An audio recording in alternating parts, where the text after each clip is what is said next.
quand on n'est pas chez soi, on ne met pas les pieds sur la table. Chez moi, je mets les pieds sur la table. Je fais ce que je veux. Par contre, quand je vais chez les gens, bah, je me tiens. Voilà. Donc effectivement, parce qu'il y a beaucoup de gens de gauche qui se disent « Ah mais moi je suis citoyen du monde, donc je suis un mec cool ». Non, non, t'es une salope. C'est tout. C'est que tu te comportes comme un colon. Point barre. Point barre. Voilà. Ouais. C'est finalement... Non, parce que j'ai trouvé ça justement. Je me suis dit, vous tapiez particulièrement juste. Alors, c'est marrant, il y a quelqu'un qui s'est inscrit maintenant qui s'appelle Adrien Adovi. Un homonyme certainement. Alors, nous ne sommes pas arrivés au bout de ce genre. Cette remarque est en fait aussi valable pour les idées, par exemple. Ils ne sont pas forcément graves, au contraire. C'est aussi d'une certaine manière une bonne nouvelle. Les subjectivités sont simplement obligées de se rendre compte d'une forme d'objet. Un peu compliqué. Ouais, ça c'est la scolastique. Voilà, on va vous laisser tranquille. Alors, il y a tranquillou. Après, l'Afrique du Nord au sud, le Moyen-Orient, ce Français ne doit pas comprendre la note à payer lorsque l'Asie va venir réclamer la monnaie. Ouais, sûrement. Certainement, ouais. La France n'est pas haïe, c'est une partie de l'histoire génocidaire de la France qui est systématiquement évacuée de tout débat. Voilà. Bah, alors, c'est très intéressant. Quel génocide la France a-t-elle commis? Exactement. Alors, je demande, parce que peut-être qu'il y en a qui m'ont échappé, je le dis franchement, il y en a peut-être qui m'ont échappé. Quel est le génocide que la France a commis? Est-ce que la France a éradiqué les Indiens en Amérique? Non. Vous savez, la conquête de l'Ouest des États-Unis a commencé à peu près au moment où la France a colonisé l'Algérie. 100 ans plus tard, que sont devenus les Algériens en termes de population? Que sont devenus les Indiens d'Amérique? Comparons juste. Quel génocide la France a-t-elle commis? Et je vais vous dire, la France n'a jamais commis de génocide. En revanche, la République a commis un génocide. Elle a commis un génocide en Vendée. 400 000 Vendéens se fait exploser. Je précise que c'est 20 rafles du Veldiv. 20 rafles du Veldiv. Bon, voilà. Mais ça choque moi, la gauche et le système que aussi, alors, moi j'adore donner cet exemple, peut-être que vous êtes d'accord avec moi, mais l'héritage... Pardonnez-moi, je vous coupe. La personne qui vient de chialer sur la France comme ça, je le dis, pourquoi tu restes dans ce pays que tu hais, que tu méprises?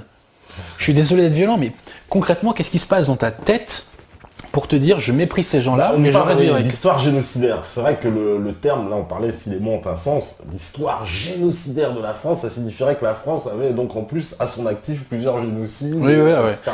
C'est un peu fort. Mais admettons que cette personne en soit convaincue, pourquoi rester dans ce pays, dans cette société que tu haïs et que tu méprises? Personne n'est obligé d'aimer la France, je n'oblige personne à aimer la France. Par contre, si tu vis là, tu ne me casses pas les couilles, quoi. Ouais, je suis un peu violent, mais bon, voilà, quoi. Alors justement, parce que, est-ce que, en plus, on peut pas, parce que là, les gens, justement, ils prennent mal ce côté génocidaire, mais finalement, la colonisation aussi, c'est un héritage républicain, parce que la première colonisation, on va dire, celle du XVIIe siècle et XVIIIe siècle, et moi, ce que j'observe, là, je me pose en observateur sans prendre parti, ce que j'observe, c'est qu'aujourd'hui, les territoires ultramarins français qu'on a réussi à conserver sont un héritage de cet héritage royal. Tout à fait. L'héritage de la colonisation républicaine, il n'y a plus rien. Mais je vais vous dire une chose, c'est une très bonne réponse faite là. Déjà, anecdote rigolote. Vous savez, les Français ont essayé de coloniser l'Amérique du Nord, mais comme les Français sont heureux chez eux, bah, ils partent pas. Alors que les Anglois, eux, ont émigré massivement en Amérique du Nord. Et Colbert, qui avait compris le problème du déséquilibre démographique, avait conseillé aux Français sur place de faire des enfants avec les Indiens sur place. Avec les Algonquins. Et alors, il y avait une condition après, c'est qu'ils devaient se convertir au catholicisme, mais sympa. En tout cas, ce qui d'ailleurs, bon, moi en tant que chrétien, je peux pas critiquer ça, mais en tout cas, voilà, ça en dit quand même long sur la mentalité des Français. Ensuite, il y a eu la Première Guerre mondiale. Qu'est-ce que c'est la Première Guerre mondiale? C'est pas 14-18, c'est la guerre de 7 ans. C'est la guerre de 7 ans que nous avons perdue et à l'issue de laquelle nous avons perdu notre premier empire. Ce qui est intéressant à savoir, c'est que les Indiens d'Amérique à l'époque ont, dans leur très grande majorité, combattu avec les Français, contre les Anglois. Et vu comment ils ont fini, on peut supposer qu'ils avaient raison. Hélas, nous avons perdu. Donc voilà, mais... Bien sûr, mais vous faites bien. Et d'ailleurs, je vais vous dire, je lance un appel à tous les producteurs de cinéma, parce qu'il y aurait des films extraordinaires à faire sur la guérilla qu'ont organisé les Français et les Indiens pendant la guerre de 7 ans. Il y aurait vraiment des films extraordinaires à faire là-dessus. Évidemment, ce n'est pas enseigné par l'histoire républicaine. Mais voilà, effectivement, donc la France, comme vous dites, on va dire le premier empire colonial français, j'aime pas le mot de métissage parce qu'on sait que le contenu actuel, si vous voulez, qui est derrière. Mais de fait, l'ancien régime, réputé rigide, si vous voulez, était d'un certain point de vue beaucoup plus ouvert que la République en deux mots. Et effectivement, donc l'héritage républicain. Mis en place le régime d'Indochine, je le rappelle, au moment de la colonisation. Ceci posé, ce cher de Gaulle a décolonisé, mais il y a quand même un truc qu'on oublie, c'est que la France-Afrique, elle n'est pas tombée du ciel. Elle n'est pas tombée du ciel et de Gaulle a mis en place la France-Afrique. Quand on fait le bilan d'un homme, il faut voir le positif, il faut voir le négatif. De Gaulle a mis en place la France-Afrique et il ne faut jamais oublier ce reste que nous payons par l'immigration, absolument incontrôlable et incontrôlée. Non, je vous dis des bêtises, c'est contrôlable. C'est tout à fait contrôlable, mais on ne le fait pas. Je vous dis des bêtises à ce point de vue-là. Mais nous payons la facture de la France-Afrique. Ça, c'est à De Gaulle qu'on le doit. Je suis désolé de le dire, mais c'est une vérité historique absolument incontestable. Mais de cela, il ne reste rien. Alors, ceci posé, quel était le logiciel intellectuel qui a fait coloniser? Pourquoi la République a-t-elle à ce point colonisé? Alors, parce qu'elle travaillait pour des intérêts capitalistes qui avaient besoin de marcher. Mais il fallait se donner bonne conscience. Comment la République s'est-elle donné bonne conscience?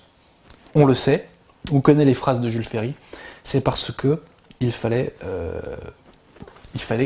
civiliser les peuples inférieurs. Bien sûr. Mais ça, civiliser les peuples inférieurs, ça tombe pas du ciel non plus. C'est encore, j'y reviens, l'idéologie des Lumières.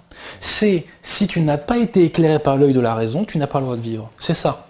Donc vous n'avez pas été éclairé par Diderot, Voltaire, nanana, Rousseau et compagnie, donc on va vous imposer nos valeurs. Vous savez, je condamne l'excision en France. Chez vous, dans vos pays, vous faites ce que vous voulez. Et quand Ramayad faisait le tour, allait à l'ONU pour qu'on ait l'excision, je lui disais, mais de quoi tu te mêles? De quoi tu te mêles? Ces gens-là font ce qu'ils veulent. Ils font ce qu'ils veulent. En France, je suis contre, mais ailleurs, ils font ce qu'ils veulent. On y revient, quand on va imposer les droits de l'homme sont une matrice occidentale. Quand on veut imposer les droits de l'homme, et d'ailleurs c'est ce que l'Occident a produit de plus mauvais depuis très longtemps. Qui saute sur la chaise. Non, parce qu'il ne faut pas confondre les libertés fondamentales et les droits de l'homme. Ce sont deux choses différentes.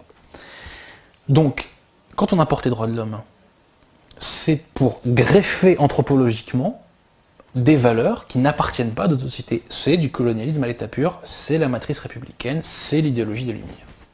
Oui, parce que cette idéologie des Lumières, alors, c'est vachement marrant parce que là, à la façon donc, que vous l'expliquez, moi j'avais justement pendant longtemps pensé que la culture occidentale avait une matrice justement dans laquelle si on raisonnait pas de son point de vue occidental, on n'avait pas le droit de citer. Mais en fait, vous me dites c'est justement précisément la philosophie des Lumières qui résonne comme ça. Ah oui, tout à fait. Tout à fait. C'est que la philosophie des Lumières, c'est tu n'as pas le droit de pas penser comme moi. En gros, je surschématise quand je dis ça. C'est qu'en gros, si tu n'as pas été éclairé par l'œil de la raison, tu n'es même plus un être humain. C'est pour ça d'ailleurs que les Vendéens se sont fait massacrer et qu'ils n'étaient plus considérés comme des êtres humains. C'est que vous n'avez pas été éclairé par l'œil de la raison, vous êtes destitué de votre condition d'être humain. Prenons les antifas. Les antifas sont d'une violence extraordinaire. Pourquoi? Parce que les ennemis qu'ils désignent sont des fascistes. Ces fascistes sont destitués de leur humanité et donc on peut les tabasser, on peut leur cracher dessus, on peut les diffamer sans que ça pose aucun problème. C'est même normal et légitime. Et ça, ce virus vient de l'idéologie des Lumières. Et prenez l'histoire de France, il n'y a pas d'équivalent dans l'histoire de France de massacre de la Vendée avant la Révolution. Il n'y en a pas. Bien sûr, parfois il y a des persécutions, bien sûr, parfois il y a des massacres, mais jamais d'une telle ampleur, jamais d'une telle violence. Jamais. Même dans les guerres civiles entre protestants et catholiques. Catholiques, parce que même la colonisation, même quand on nous parle de la colonisation en Afrique avec le régime d'Indochine, et si on nous parlait tout à l'heure de l'histoire génocidaire, parce qu'on sait qu'effectivement il y a eu des massacres, puisqu'il y a eu des populations qui n'ont pas se sont opposés bien sûr. À la colonisation. Et c'est normal. Qu'on arrivait en disant et que les gens étaient tous d'accord, c'était pas du tout comme ça. Il y a eu des Madagascar, à Madagascar, voilà, entre autres. Il y a eu des chefs, on sait très bien, au Bénin aussi, qui se sont opposés. Et même en Algérie, hein, ça a été extrêmement violent. C'était extrêmement violent, la colonisation algérienne. Extrêmement violent, la colonisation algérienne aussi. Mais la République a baigné ses mains dans le sang, quoi. Il ne faut jamais l'admettre, ça. Pour être parfaitement honnête, la colonisation de l'Algérie avait commencé sous la monarchie, sous la Restauration. Mais c'était une monarchie sous la monarchie, c'est-à-dire que c'était une monarchie avec l'idéologie des Lumières, hélas. Et d'autant qu'elle a continué ensuite sous la monarchie de Juillet. Et chose intéressante, c'est que Louis-Philippe a interdit qu'on essaie de convertir au christianisme les populations d'Algérie. Parce que c'est un franc-mac, et qu'il ne fallait pas faire la pub pour l'ennemi, hein, j'ai envie de dire. Et il a interdit. Ça en dit long quand même sur la mentalité pourrie de ces gens-là. La France est gouvernée par l'anti-France depuis, je dis pas depuis 89, mais depuis au moins 1815. Au moins 1815. Napoléon... Napoléon était entouré de francs-maçons, lui aussi. Oui, mais Napoléon a fait le Concordat, si vous voulez.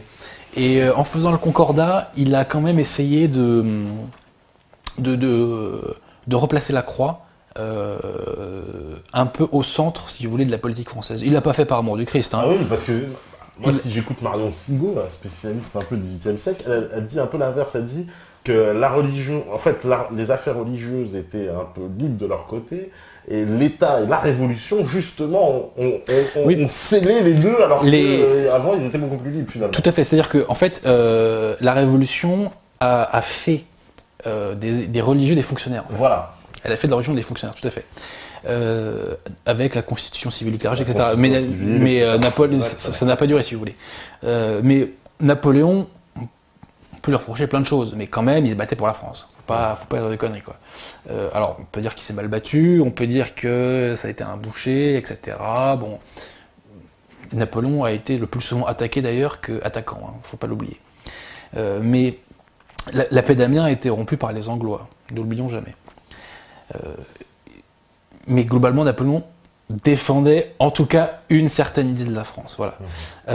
Après, si vous voulez, la Restauration, c'est un régime qui ne sait pas vraiment ce qu'il veut, concrètement. C'est un régime tâtonnant qui est soumis parce qu'il y a eu la défaite napoléonienne.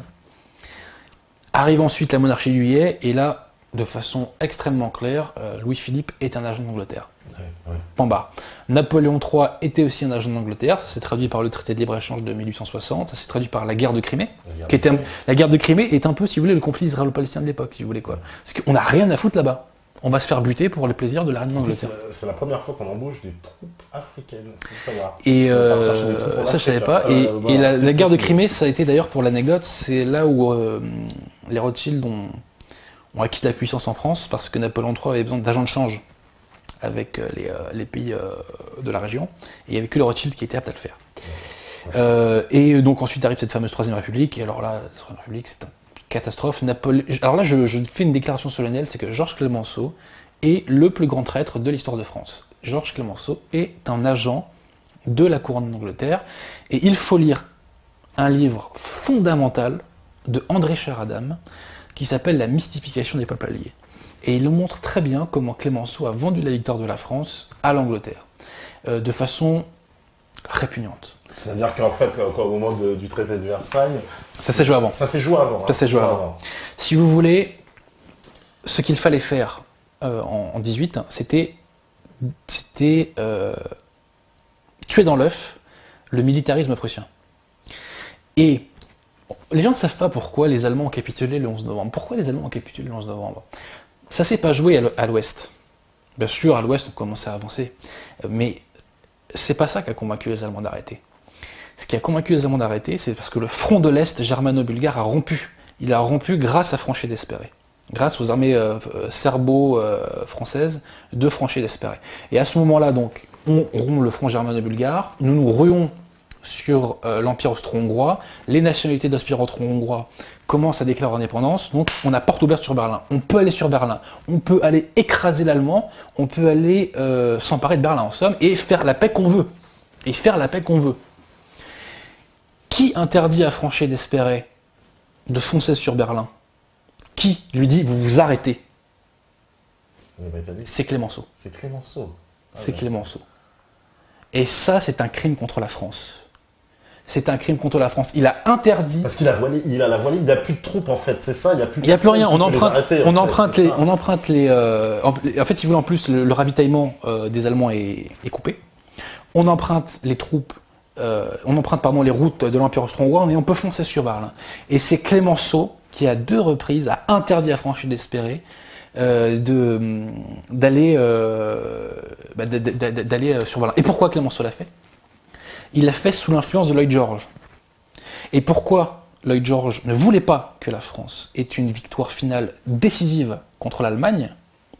Et petite parenthèse, le fait qu'on ait pu cette victoire décisive, ça a fait naître d'ailleurs le mythe du coup de poignard dans le dos. Vous savez, des Allemands, comme quoi on a perdu parce qu'on a un coup de poignard dans le dos, des révolutionnaires, etc. Non. Pourquoi Lloyd George a fait ça? Parce qu'il y avait un accord entre la finance anglo-saxonne, des éléments de la finance anglo-saxonne et l'industrie pan-germaniste pour que la France n'ait pas cette victoire décisive. Et Clémenceau a joué cette carte-là. Peut-être qu'il a fait de bonne foi en se disant c'est vraiment ce qu'il faut pour l'Europe, etc. Mais de fait, il a commis un crime contre la paix européenne et contre la France en interdisant à Franchi d'Espérer d'aller détruire le militarisme prussien. Autre chose, ce qu'aurait dû faire Clémenceau en 14-18, si ça avait été un véritable patriote, il aurait dû annexer la Rhénanie. Et nous avions toute la légitimité pour le faire. Nous avons perdu 1,5 million de soldats. Nous avons combattu pendant 4 ans. Les Américains ont eu même pas 120 jours de combat effectif pendant la guerre. Ils ont perdu 50 000 soldats. Il est anormal que Wilson ait eu une telle influence sur les négociations. La France avait la légitimité de la justice et elle avait la légitimité de la puissance en 14-18.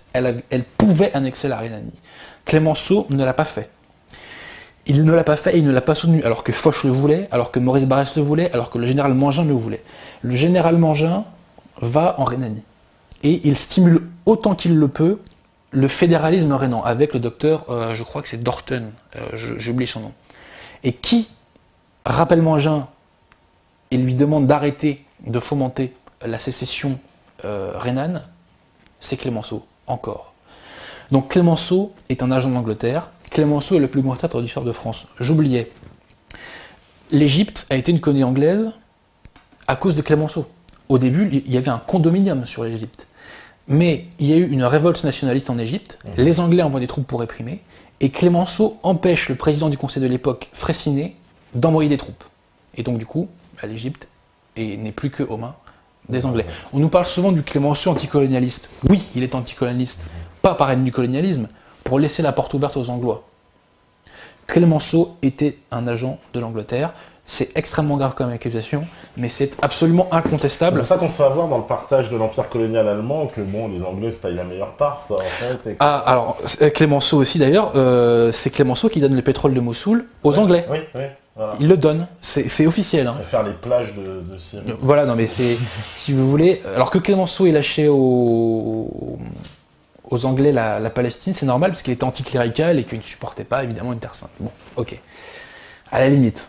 Mais le pétrole de Mossoul, c'est que il a rendez-vous avec Foch au cabinet de Lloyd George et Clémenceau. Et ça a été retranscrit par le secrétaire de Lloyd George, hein, donc ça c'est ultra officiel. Hein. Et Lloyd George dit à Clémenceau, non, Clémenceau dit à Lloyd George, que voulez-vous? Et Lloyd George dit Mossoul. Vous l'avez. Voilà, c'est ni plus ni moins. Donc Clémenceau a commis 4 ou 5 grands actes de haute trahison envers la France, et Clémenceau est un agent d'Angleterre. Quand on dit Clémenceau perd de la victoire, oui, de la victoire angloise. Mais et si on avait laissé, je répète, Franchi d'Espérer aller écraser le militarisme prussien, il n'y aurait probablement pas eu de Seconde Guerre mondiale, et ça nous aurait évité tous les crimes que nous savons. D'accord. Parce que Clémenceau, il bénéficie de... Et c'est pas un hasard. Très bonne... Et c'est pas un hasard. Voilà, parce que souvent les traîtres à la nation française... Parce que Clémenceau est le républicain à l'état pur. Alors on nous dit, l'État, ça c'est Luis Fabiano de Lima encore, l'État le plus riche au monde est le Vatican, Jésus a pourtant demandé de choisir entre Dieu et l'argent. Question, qu'a choisi l'Église catholique? Que le Vatican soit l'État le plus riche du monde, bon là je demande l'épreuve, hein, de vous avouer. Oui, ouais, après c'est vrai qu'il y a du luxe. Il y a des banques et tout, c'est un peu chaud. Non mais ça c'est vrai, je vais vous dire que ça c'est pas normal. Le fait qu'il y ait des banques Vatican et compagnie, c'est pas terrible. Alors après, ce qu'on peut dire, c'est qu'il faut combattre le feu par le feu, c'est vrai que le job de l'Église, c'est de sauver nos âmes. Voilà, donc c'est pas de faire des... Donc voilà, mais je veux dire que les hommes d'Église aient très souvent dans l'histoire n'aient pas été à la hauteur de leur charge, hélas, c'est une évidence. Il faut le dire. Hein. Les hommes d'Église ont fait beaucoup de mal à leur cause. Hein. Voilà, on nous dit, alors qu'est-ce qu'il y a encore? Ce n'est pas parce qu'on recherche... ce n'est pas parce que l'on recherche à ce que la vérité soit dite que l'on est contre la France, ce n'est pas parce que l'on se préoccupe d'une part de notre identité qu'on rejette le reste. Alors ça, c'est des gens certainement qui ont réagi en propos d'avant sur J'entends tout à fait, mais il faut être cohérent avec soi-même. Il faut être cohérent avec soi-même, c'est-à-dire que concrètement, on peut très bien avoir des origines, il n'y a aucun problème, tout le monde en a, il n'y a pas de souci. Maintenant, il faut choisir le bateau sur lequel on vit. C'est tout. Il faut choisir le bateau sur lequel on vit. Alors on nous dit, ça c'est Malik Tejim. Au sujet de la philosophie des Lumières, Marion Sigaud dit ceci, une autre histoire dit cela, avec chacun leur référence. Et je ne pense pas que l'on possède des preuves nécessaires afin de résoudre ceci. En attendant, je vais devant le Panthéon, je lis aux grands hommes de la patrie reconnaissante. Étant jeune, il est vraiment facile de se perdre. Alors écoutez, bon, je renvoie ce jeune homme à ma conférence sur Anti-France. Moi j'ai lu un bon paquet de bouquins des philosophes de Lumière. Moi je vais au texte, si vous voulez. Je vais au texte. Ce qu'il faut retenir, si vous voulez, c'est que, d'une façon ou d'une autre, la philosophie des Lumières est une philosophie qui veut éradiquer le passé. Voilà, c'est ce qu'il faut retenir. Retenons deux choses principales, c'est lisons l'histoire et retenons ce qu'est véritablement le cancer qui nous ronge, à savoir la philosophie des Lumières. Alors ça c'est tranquille.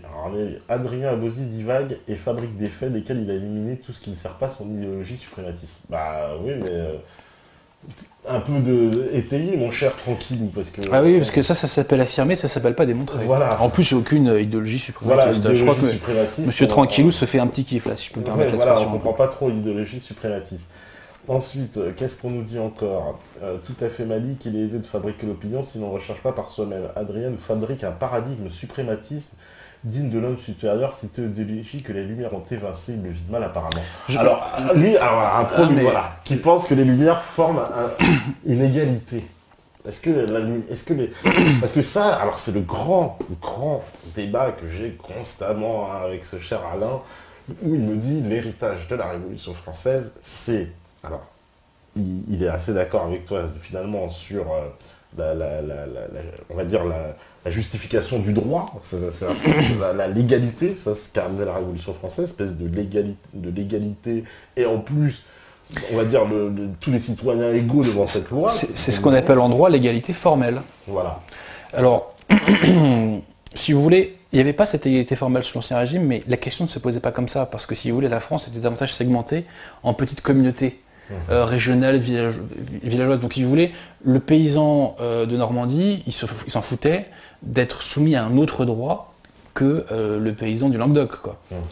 Donc, pour moi, l'égalité formelle, donc l'unification juridique de la France, est un fait historique. Est-ce qu'en soi, il est spécifiquement bon? Je ne sais pas. Pour moi, c'est pas un critère, en fait. C'est pas un critère, si vous voulez. Bah, selon lui aussi, il disait que le concept de nation, c'est un héritage de la Révolution française. La Révolution française l'a exacerbé, c'est vrai. Si, voyez-vous, attendez, il faut que je ne dise pas de bêtises sur le nom. Je crois que c'est le chevalier Bayard. C'est Bayard ou pas?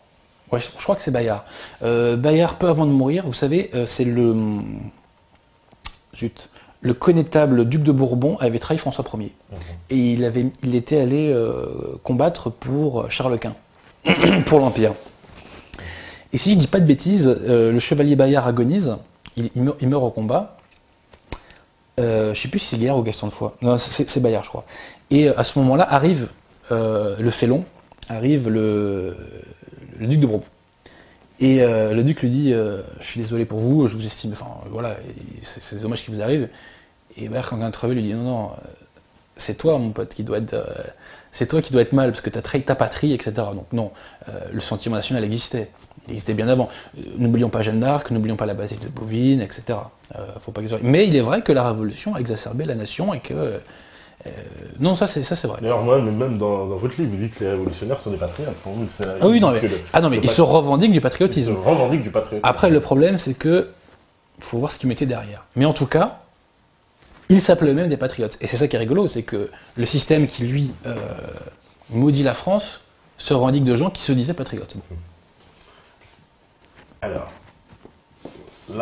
une petite dernière question, là. Alors, donc, non vérifiée, vous avez de la chance, je la passe. Alors, es-tu favorable au droit du sang pour établir un nouveau code de la nationalité? En prônant la francisation, ne crains-tu pas que certaines communautés agissent sur le bas de la double éthique française de façade, mais en défendant les intérêts étrangers? N'oublions pas que les États actuels se définissent comme français. Déjà, droit du sol, droit du sang, non, moi je suis pas spécialement pour droit du sang. La civilisation française, comme son nom l'indique, est une civilisation, donc tout le monde peut s'en imbiber ou pas. Attendez, il faut que je relise la question parce qu'elle est un petit peu longue. Ouais, c'est bon. Es-tu favorable au rétablissement du droit du sang et d'établir un nouveau code de la nationalité? Ça, c'est la première Alors, question. ça, c'est deux choses différentes. Qu'il fasse refaire un code de la nationalité, oui. Ça, c'est évident. Je veux dire, la nationalité est donnée à des gens qui ne doivent pas l'avoir. Je donne un exemple très précis. Moi, à la base, je viens du 13e. J'ai des potes d'origine asiate. Leurs parents ont la nationalité. Ils ne parlent pas français. J'ai rien contre leurs parents. Il n'est quand même pas normal qu'on donne la nationalité à des gens qui ne parlent pas la langue du pays sur lequel ils vivent. Je suis désolé. Ça me paraît l'évidence. Ouais, bon, donc, moi, si j'étais au pouvoir, si mes idées étaient au pouvoir, effectivement, la nationalité française serait donnée de façon drastique. Drastique. Vraiment, on ne peut pas dire que la France soit, comment vous dire, hermétique. Ça, il faut arrêter de se foutre de la gueule du monde. On ne peut pas lui faire ce reproche-là. Elle a même le défaut inverse. Et qu'il faille revoir le code de la nationalité est une ultra-évidence. Ultra-évidence, et seuls les tartuffes le nient. Et donc, il dit, en prônant la francisation, ne crains-tu pas que certaines communautés agissent sur la base de la double éthique française de façade, mais en défendant les intérêts étrangers? Cette double éthique, elle existe aujourd'hui. Elle est déjà là, c'est ce que j'ai envie de dire. Elle est déjà là. Et elle est déjà là parce qu'existe la double nationalité, et parce qu'on ne somme pas les gens de choisir. Il faut choisir. Il faut se sommer les gens de choisir. Et si aujourd'hui il y a des gens qui se sentent plus israéliens que français, plus algériens que français, plus je ne sais quoi que français, c'est parce qu'il y a cette double nationalité qui laisse croire, enfin qui dérègle les esprits. À partir du moment en plus où quelqu'un, par exemple, fait l'armée dans un pays étranger, c'est... Ah mais pour moi, si quelqu'un... Moi, par exemple, si on fait bouche, c'est que j'avais laissé un statut, je suis pour carrément que la personne soit déchue de sa nationalité. Mais je suis tout à fait d'accord. Ça veut dire que s'il y a une guerre contre la France, cet individu est prêt à tuer ses compatriotes. Oui. C'est une évidence. C'est une évidence, ouais. Donc, mais d'ailleurs, je vais être très violent, c'est que moi je pense qu'il faut déchoir de la nationalité française beaucoup de gens, et je le dis, des Français de souche. Et des Français de souche qui crachent sur la France en permanence, je dis, pas de problème, on va te retirer ta qualité de Français, tu vas voir ce que ça fait. On va les envoyer où? On les envoie pas. C'est pas parce qu'on leur retire la nationalité qu'on les envoie. Ceci dit, vous avez raison, il faut peut-être penser à les envoyer quelque part. Ça serait pas bête. Ça serait pas bête. Parce que moi, ce que je vois en plus avec cette résurgence on va dire, des nationalismes régionaux, parce que ça, c'est quelque chose qui est présent maintenant. Ouais. Moi, je vois en Bretagne, c'est stimulé, ouais. Tous avec des drapeaux bretons. Alors, désolé, mes potes bretons, j'en ai parce que je me suis charclé avec des bretons il n'y a pas longtemps, parce qu'ils me disaient, oui, la France nous envahit. Je leur disais, la France, elle envahit la Bretagne. Donc il s'auto-exclut de la communauté française. C'est son droit, mais par contre, il faut assumer, mon pote, j'ai envie de lui dire. Dans ces cas-là, tu deviens un militant acharné de l'indépendantisme breton. Et dans ces cas-là, tu deviens mon ennemi. Il faut assumer. Je veux dire, il n'y a aucun problème. Les gens sont libres, ils font ce qu'ils veulent. Par contre, moi, ce qui me gonfle, c'est les gens qui veulent le beurre et l'argent du beurre. Ouais. Non. Tu prends une voie, tu choisis. Vous savez, un jour, je discutais avec un militant... il y avait dans ma fac, il y avait eu un blocage qui était contre je ne sais plus quelle loi. Et il y a un mec qui venait chialer en disant « Ouais, mais les CRS, ils sont pas sympas, ils nous ont tapé. » Je dis « Attends. Tu bloques une fac? Tu interdis l'accès à un service public? Je veux dire, t'as le droit, mon pote. Par contre, il faut pas chialer. Quand on va sur un terrain de rugby, on se fait plaquer. Donc il faut savoir ce qu'on veut. Voilà. Moi, j'ai fait du rugby pendant 10 ans, je savais que j'allais me faire plaquer quand j'allais sur le terrain. Je savais que j'allais me prendre des coups. Il faut choisir. C'est comme ça pour tout. Quand on prend un chemin, il faut choisir la voie. Il faut l'assumer. Tout à l'heure, il y en a qui disaient, oui, il a fait de la muscu, Adrien Abosi. Bon, bah, voilà, non, j'ai pas fait de muscu. Il a fait de rugby. Non, je fais du rugby, j'ai pas fait de muscu. Voilà. Il n'a pas fait de muscu. Non, parce qu'il y avait je vous avoue que j'ai un petit mépris pour les gens qui font de la gonflette. Hein. J'avoue que c'est pas ma tasse de thé, ça. Et on nous demande, Adrien, que reprochez-vous aux théories de René-Guénon et de Rousseau? Oh, bien des choses. Bien des choses. René Guénon, effectivement, on m'a reproché, beaucoup de gens me reprochent de ne pas être guénonien. Je réponds, je suis chrétien. René Guénon, il est très tard, donc je ne rentre pas beaucoup dans les détails, parce que je suis fatigué, mais René Guénon, c'est la gnose. C'est la gnose. Qu'est-ce que la gnose?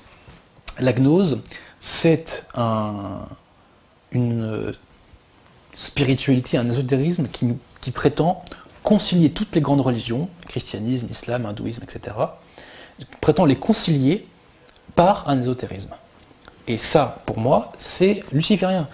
Il dit dans les psaumes 96, verset 5, les dieux des païens sont des démons. Donc il y a une vérité chrétienne, et le reste n'est pas vérité. La gnose n'est pas vérité. René Guénon dit beaucoup de choses justes et intéressantes, il fait beaucoup d'analyses extrêmement intéressantes sur le rapport qu'ont les sociétés contemporaines avec le fait spirituel, mais René Guénon, c'est la gnose, et au final, il emmène dans le mur. Voilà. Alors, en ce qui concerne Rousseau, si vous ne comprenez pas ce que je reproche à Rousseau, lisez-le, j'ai envie de dire. Rousseau est la quintessence des Lumières. Rousseau est la quintessence de l'antitradition. Il flingue la famille dans les mille, il flingue l'institution dans le contrat social, il flingue la culture dans le discours sur les arts et les sciences, et j'en passe et des meilleurs. Rousseau est un formidable prosateur. L'âme romantique que je suis aime beaucoup la Nouvelle Héloïse. Rousseau donc écrit formidablement bien, mais c'est un philosophe de lumière qui n'a pas échappé à son temps, hélas pour lui, et sa philosophie a fait beaucoup de mal à la France. Voilà, vous avez la réponse. Pardonnez-moi, je suis un petit peu lapidaire, c'est la fatigue. Mais tant mieux. Alors justement, de toute façon, on va bientôt terminer, parce que là, on est même un peu en retard. Oui, alors on nous dit, alors ça c'est tranquillou, décidément mon cher tranquillou, il est vraiment énervé. Il est pas si tranquille, il est pas cher camarade là. Du tout, là, parce qu'il nous dit, le Breton veut son indépendance, il est un pays différent de la France, pourquoi ton ennemi, tu ne décides pas pour les autres? Enfin, il a l'air assez... Ah mais tranquillou, il a le droit d'être pour l'indépendance de la Bretagne, il n'y a pas de souci, mais moi je suis pour... l'unité du royaume, je suis donc du royaume, vous voyez comment je parle, lapsus. Donc moi non, je considère que la Bretagne est une terre française, point barre. En fait, il n'y a même pas de débat, quoi. Ouais, bah moi aussi. Il n'y a même pas de débat, donc tranquille. Désolé pour les potes de Tron, mais voilà, nos potes savoyards aussi, parce qu'il paraît que la Savoie, il faut remettre en cause le traité de Turin, il paraît que c'est ça. Voilà. C'est ce que j'ai entendu récemment. Je pense que c'est des gens qui ont beaucoup de problèmes personnels à régler et qui imputent... à la France, bien c'est un problème. Et ben en tout cas, merci beaucoup. Mais c'est moi qui vous remercie. Moi, je finirai par une phrase que j'ai adorée en plus dans votre livre en introduction. Ok, oui, de Saint-Paul. Voilà, non mais ce que j'adore. Si quelqu'un parmi vous croit être sage à la façon de ce monde, qu'il se fasse fou pour devenir sage, car la sagesse de ce monde est folie auprès de Dieu. Ça, tout est dit. Voilà. On a tout compris là. Voilà, je trouve que c'est vraiment plein de sens, mais vraiment plein de sens. Et voilà, en tout cas, bravo hein, pour votre livre. Moi, j'ai trouvé excellent. Merci beaucoup. Voilà. Et merci de votre invitation. Pas de problème, merci. Il y a des gens voilà, qui sont pas contents, et je suis désolé. Et voilà, il va falloir revoir les débats. Désolé pour vous, chers auditeurs, mais il y a aussi des gens avec qui vous n'allez pas être d'accord, qui seront invités à Beta TV. Forcément, tout le monde ne sera pas d'accord. Donc voilà, merci en tout cas de nous avoir suivis. On se retrouve demain, même heure, même endroit. Demain, ce sera une journée spéciale auditeur. Comme ça, vous pourrez vous défouler largement. Alors, quand c'est les spéciales auditeurs, là, ils se défoulent. Alors, défoulez-vous. On se défoulera demain.